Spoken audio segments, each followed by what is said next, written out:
nous vivons constamment dans deux mondes parallèles. Je sais que il y a des médecins et des professeurs, des scientifiques, c'est bizarre. Qu'est-ce que ça veut dire vivre dans deux mondes parallèles?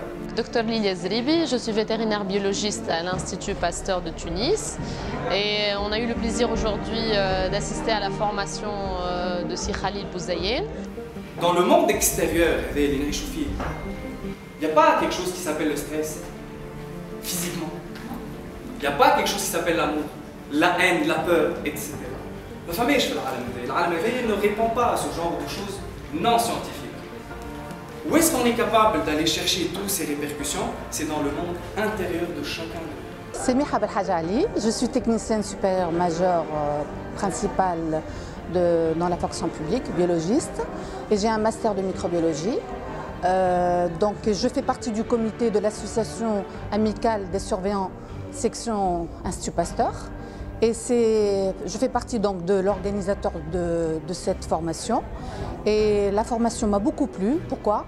Tout simplement parce que nous vivons dans un monde où il y a beaucoup de contraintes.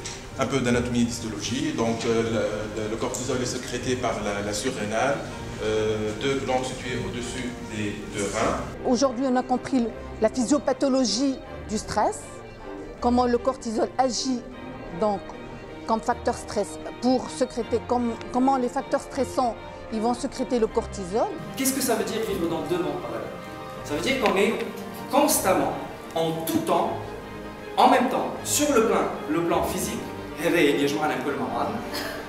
en même temps, on est sur le plan personnel.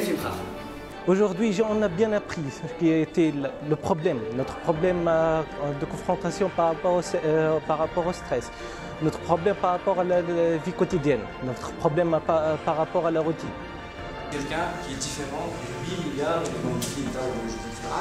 ou des centaines de milliards de Allez, je crois que nous sommes tous des humains parce que certains savent, et j'ai eu la discussion et je pense que je savent, que nous n'avons pas toujours été la seule race humaine sur la planète. Comprendre les mécanismes sur le plan cognitif, sur le plan au niveau du cerveau, que tout ce que nous vivons, au fait, c'est nous, on est les causes de ça, parce que nous, ça dépend de comment on accepte les choses. Donc là, on peut nous libérer de ces émotions pour diminuer ce cortisol et pour diminuer ce stress. Donc le coach de vie devrait être le coach de sa propre vie et non de la vie des autres. Parce qu'on ne peut pas imposer aux gens des choses qui nous sont arrivées et attendre que ces gens-là agissent de la même manière. Chacun a sa propre histoire, chacun a son propre univers. Ce serait vraiment intéressant d'avoir un cycle de formation avec lui sur ce sujet-là et comme il a dit lui, un peu plus dans la spiritualité. Et ce serait vraiment top pour nous de sortir un peu de ce cadre scientifique et de se retrouver dans un cadre un peu plus spirituel, un peu plus émotionnel, un peu plus détendu. Ça nous permettrait, je pense, de mieux travailler et de mieux vivre surtout.